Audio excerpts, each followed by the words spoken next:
Hello and welcome to the Westcity Church podcast. If you'd like to get to know us more, find us at westcitychurch.com.au. We really hope that you're encouraged by today's message.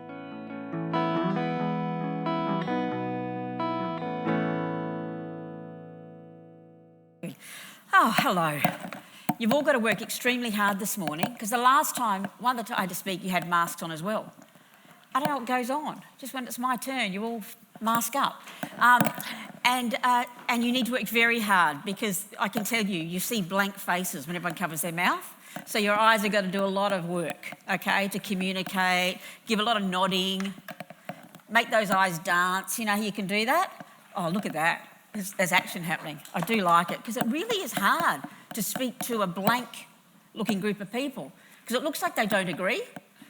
Do you know what I mean? People are blank, it just looks like you're all going, nah. And it's like, oh, I'm giving it my best here. I'm Kelley, and I'm talking out of this idea of the new way, which is our theme post-Easter, and the new way of Christ. And, you know, right now I like podcasts. Does anyone here like podcasts? Who's a bit of a podcaster?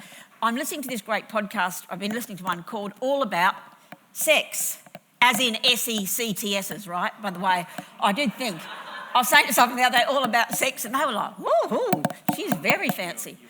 Oh, they are ringing, are they? Okay, earrings out. It's all happening.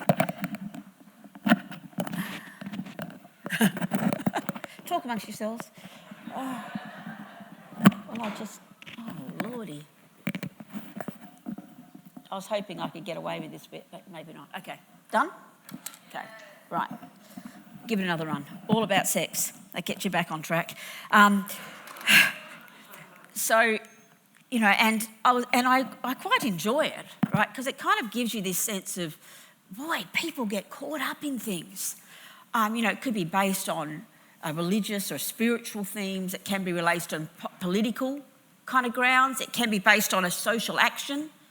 It's all these different reasons that people get caught up in, and the kind of areas that, and it's kind of this essence of when you take something extreme and actually fall over extreme and becomes the dominant kind of area of your life that controls everything. And I was looking at it, it's like the things that often are the sub-themes are things like superiority. You know, we have something that no one else has got. We're the chosen. You know, we're the environmental group and we've got this particular understanding and no one else has got it, and that's why we're special. That's a strong thing. Another one is isolation of other people. While you're with us, and if you're against us, you leave and we have nothing more to do with you. And that's also a very controlling sense of risk of rejection if you leave. You know, it's a prison, it's a social prison, even if it's not an actual physical prison, you know. And then there's this idea about, often there's a strong sense of fatigue in there. Like you work hard, mentally, emotionally, physically, to keep you exhausted because then you haven't got time to sit back and think about what's going on. And I was like, golly, how does that even work with, you know, the Christ way? You know, and I was thinking it's just such an opposite way to what he calls us into an idea of rest and what he calls us into acceptance and throwing the church doors wide open. You know, everyone's welcome, the whosoever call of Christ. The sense of humility, where he's special. We just get to be alongside of him. But the main theme that I see in these sects is sameness. That sense of trying to make everyone uniform. Whatever the kind of theme behind it, it's sameness. Let's make everyone the same, and somehow we reduce everyone down to sameness, then we've got essentially more control and people feel safer. Because let me tell you, it's not actually just the external forces doing this to people, it's actually what most people cry out for. It's the vulnerability in people. You look at, we all just tend to do it in our social groups. I see a group of 14-year-old girls walking down the street together, and they're all wearing the same little mini skirt and the same little top, you know, the same little rip at the same spot, and their hair done up the same way, and you're like, you know, is there any kind of point of difference amongst you group of girls?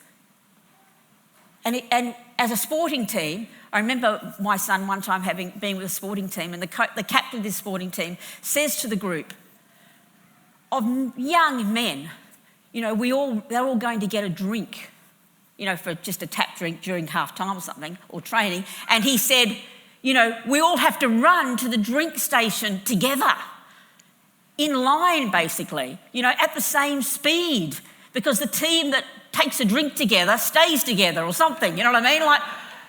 It's like, are you quite stark raving mad? I'm all for unity.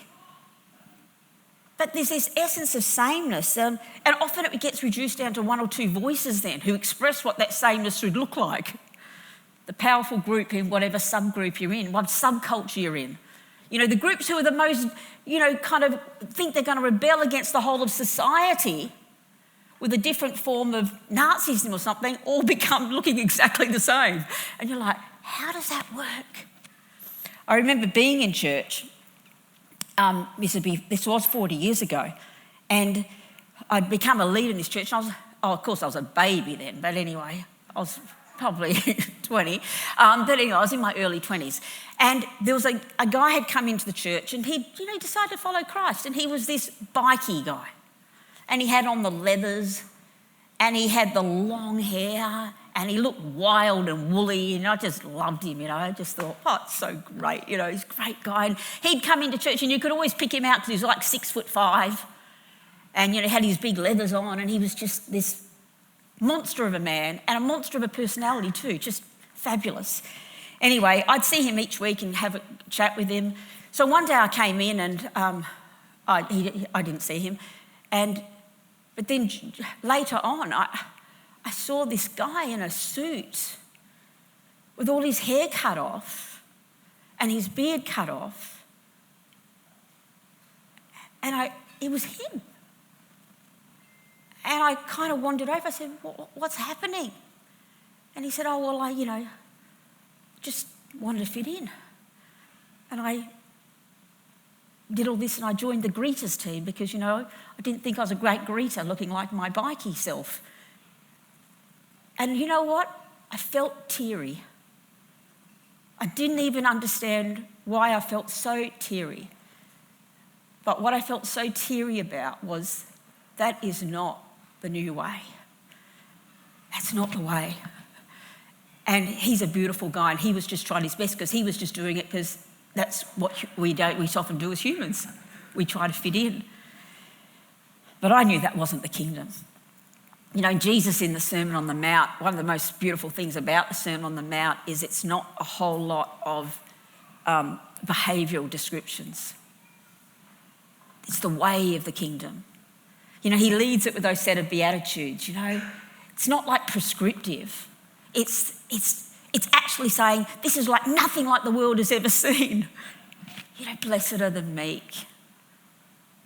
They're going to inherit the earth. Blessed are the peacemakers. He's saying the kingdom is actually not about all these behaviours. I'm not going to tell you, you're going to have to work out how it all looks like, but I'm going to tell you those big principles that scaffold. Oh, better move away from my props. That scaffold the new way. And the reason that I know more than ever that Jesus is not about sameness is that straight after those Beatitudes, he says this. I'm going to do the Message version. Matthew 5, I think it's 13 to 16. Let me tell you, Q, this is my assistant. Let me tell you why you are here. You're here to be salt seasoning that brings out the God flavours of this earth. If you lose your saltiness, how will people taste godliness? You've lost your usefulness and will end up in the garbage. But here's another way to put it. You're here to be light, bringing out the God colours in the world. God is not a secret to be kept. We're going public with this, as public as a city on a hill. And if I make you light bearers, you don't think I'm going to hide you under a bucket, do you? I'm putting you on a light stand. And now that I've put you there on a hilltop, on a light stand, shine. Keep open house. Be generous with your lives. By opening up to others, you'll prompt people to open up with God, this generous Father in heaven. Just doesn't sound like sameness to me. And in fact, Here's what he says we are to be. Salt, bringing out the God flavours in the world. You're here to be light, bringing out the God colours across the earth. You know, we've often taken this as this idea of speaking up for God. Don't we? Like, I'll go and do witnessing. That's how I bring out the God flavours. We think about it as, I'll keep the rules, because that shows God. And I just go, this just sounds like another way of making us all feel that we conform, and that's the best way of demonstrating God. It sounds too much like uniformity and sameness to me in the way that God is, because one thing I can tell you is that God is very multicoloured. There's God colours. There's also God flavours. It's this idea that God is he looks like so many different things and so many different people. And if we think it's sameness, we have completely missed who he is. This is the God, and I just think we should just think about it. When he decided to create a dog, he created a Great Dane and a Pekingese. Like, it's actually mind-boggling when you think about it. It's absolutely mind-boggling how God was able to think, I can create a poodle, and I'll create a Labrador, and I'll create a bulldog. Like, he is this wild God who sees things in so many different colours and forms and fascinations, isn't he? You've only just got to look about us and see the diversity of God. And the last thing he's into is sameness. And in fact, when we are same, we don't show his colours. We reduce him to one-dimensional, and we don't have his flavours. I get passionate about it because I just think it's so the opposite to God. I just think, I'm just not into beige. Is anyone else into beige? Just too many beige Christians for me. It's just beige, like, we don't really say anything, we don't really mean anything, we don't really do anything except hold these boundaries. And I reckon he wants us to be exactly who we're supposed to be and show him. I think he calls us to live this new way. He wants to work through us, he wants to shine through us, and here we are. Not looking too bright, this particular light in a lampstand, but you get the gist, don't you? Maybe this is a lot more like us, actually. Because at the end of the day, we are supposed to be used as broken vessels. That's the magnificent thing. Because I have yet another metaphor for you. A metaphor? Yeah, I think it is. I think that ultimately God chose to use us as broken vessels, which is kind of, he knew exactly who we were and who we're going to be. And rather than us just being this, like we like to present ourselves, as this shining, I'm really bad at these type of things anyway, it's happening. Oh. Golly. Oh, gosh. Right, here we go. Let's give this a whirl. Oh, I hope I don't burn myself. That's my next gift. Can you see it? You get the gist? I mean, that's what we're like, isn't it? We're not these perfect, pure-looking lights shining on. We're actually a bit cracked and a bit broken, yeah? But in a truly beautiful way. It doesn't make it actually anything too beautiful. You know, he knows that you're broken. And he says, and that's the way I'm going to shine. Think about that. I love this, the song by Leonard Cohen, you know, the anthem. And he says these words. He says, ring the bells that still can ring. Forget your perfect offering. There is a crack in everything, and that's how the light gets in. That's how the light gets in. That's how the light gets out. Through these vessels that are you and me, bringing salt and light to the world. You know, now we bring out the God colours, the God flavours. I say the first thing that we do is we draw close to him. Because we're not the light. He's the light. If we're not close to him, like if he's not the one pouring out of us, then we're just a clanging cymbal. I love this section, John 15, when he says this. He says, this is Jesus speaking again, right? I am the real vine, and my Father is the farmer, and he cuts off every branch of me that doesn't bear fruit. And every branch that is fruit-bearing, he prunes back so that it'll bear even more. And you are already pruned back by the message I have spoken. Live in me. Make your home in me just as I do in you, in the same way that a branch can't bear fruit by itself, but only by being joined to the vine. You can't bear fruit unless you are joined with me. I am the vine and you are the branches. When you're joined with me and I with you, the relation intimate and organic, the harvest is sure to be abundant. Separated, you can't produce a thing. Anyone who separates from me is dead wood, gathered up and thrown on the bonfire. But if you make yourselves at home with me and my words are at home in you, you can be sure that whatever you ask for will be listened to and acted upon. And this is how my Father, listen, shows who he is. When you produce grapes, when you mature as my disciples. This is how they see the light. Because we're in the vine, attached, and we're not working at becoming something. We're actually working at loving him, being known to him and him known to us. And then he's pruning and he's grafting and he's changing and he's weaving us with all of our brokenness to become the light shining out of us. Isn't that just like such a magnificent picture? And it's just not a picture of sameness, is it? You know, the second thing I'd say is that do not conform.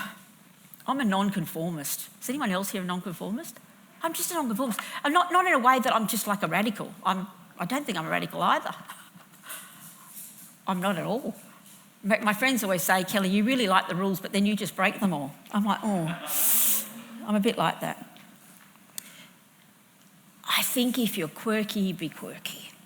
If you're conservative, be conservative. If you're funny, be hilarious. If you're serious, be serious. If you're a rule keeper, be a rule keeper. If you're a rule breaker, be careful. If you're a risk taker, love it. If you love order, bring order. If you love chaos, revel in it. You know, at my 60th birthday last year, I had a group of people in the room, and I think what I said to them when I first got up, and I was thinking about this today, I said, you know what, all of my friends are nuts. They're complete nutters. And thank you for being here tonight, because you're another group of nutters that's just joined my group. Because I've always liked nutty kind of people. I was born into a group of them. They didn't have any choice. But other people have chosen to become my friends, which is lovely. I think the first thing, draw close to him, because ultimately he's shining us. But second thing, be exactly who you are. That's what shines him the greatest. And then may I just add this third thought. Don't settle. Also do what you were made to do. Not just be who you were meant to be, but do what you were made to do. Because the beautiful thing is that's how the world functions. When the person who is a carer becomes a nurse or a counsellor. When the person who has skills becomes a doctor or an electrician or something that takes more technical detail. When the person who's a thinker becomes a philosopher. When the person who is creative becomes a painter or a dancer or a writer. Do you know what I mean? The person who's made to speak becomes a teacher. You're all looking funnily at me. Smile, remember, eyes dancing. You know, it's those things that we do. If you're supposed to be an athlete, for goodness sakes, be an athlete. All those years ago, I watched Chariots of Fire. Who remembers that movie? Remember that? And there's that beautiful man, Eric Liddell, Scotsman runner. And I think most people remember the line he said, when someone says to him, he was a religious man, he was a strong Christian, and he wouldn't even run on the Sabbath in the Olympics. He missed his main event because he wouldn't run on the Sabbath, but he ran his second main event and still won a gold medal. He was a freak, right? And they said to him, why don't you kind of come back to the mission field? Why are you here, Eric? By the way, he did go back to the mission field, but he turned and he said, he made me fast. And when I run, I feel God's pleasure. Just think about that. He made me fast. He made me fast. And when I run, I feel God's pleasure. May you feel that in what you do. He made me smart. And when I enact it, I feel God's pleasure. He made me creative. And when I paint, I feel his pleasure. When I sing, I feel his pleasure. He made me to bring order. And when I'm sitting there doing the figures and the numbers and organising the office, I feel God's pleasure.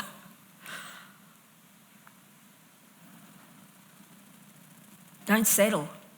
Don't conform. Draw close. Showing God and shining God, it doesn't come down to a formula. It's the outworking of this authentic relationship with God that spills over in what we live and how we live, It's a spilling over. I met a woman about 2 weeks ago. I met up with her, I know her, and we were having a coffee. And I've known her through the charity, and I've known her for about 10 years because my mum knew her my mum was running a charity beforehand and she'd been helping my mum. And so I'd known her for many years. And she'd be about my age, and we went to have coffee in Applecross. And I knew she'd lost her dad a couple of years ago, and I'd lost my mum a year ago, and it kind of came up very quickly in the conversation. I said, how are you going? Because I knew she was very close to her dad. And she said, I still struggle, Kelley. And then in the conversation she said to me, she said, I wish I had faith. Right? She says, I wish I had faith because it would just make things much easier. And I said, it does make things easier. It makes things so much easier because of my mum had faith and me having faith. And she looked at me and she said, are you a Christian? And she's known me for all these years, right? I was like, yeah. And she's like, I didn't know that. So I've never been, I said, oh, look, I'm a fanatic. So she looks at me, she goes, what do you mean? I go, I said, I'm like a God devotee. She goes, I didn't know that. I said, oh, yeah. I said, and so was Mum. I said, no, I'm all over God, all over faith. That's my thing. She goes, oh, that's fantastic. We didn't talk any more about it. We just went on with the conversation. I just thought to myself, you know what, God? You don't need to preach. Because what about if all of those years, I don't know, I didn't think not to say it. I have no hesitancy sharing my faith. So it didn't come up. I didn't have to insert it into the conversation because I reckon right then was God's plan. Right at that moment was her to hear, oh yeah, that's what she believes. That's what I've always wanted. She'll probably ask me about it. And she can. And I will. Do you know what I mean? There's no formula. There's no I've got to have the 1 minute thing to say that gets someone. If your thing is that you're overt about your faith, I'm very overt about my faith, but for some reason it just hasn't come up. But sometimes we think, I haven't shined my light. I've shined my light for 10 years with her. She's seen it cracked and broken as well as I'm sure beautiful. There's something so beautiful in the call of Christ to shine his light across our world. It's not a burden to hand it to us. It's not a hand grenade that he passed on. Here you go, blow someone up. It's a beautiful lamp in the shape of our uniquely shaped lives, and it's lit up from the inside, not by perfection and knowledge and good deeds, but by the presence of God. He is the light. He is the vine. He is the source. He is the potter. And we carry him daily in these imperfect vessels of clay that call out to the world, he loves me, he loves you, and he is risen. Amen. Amen.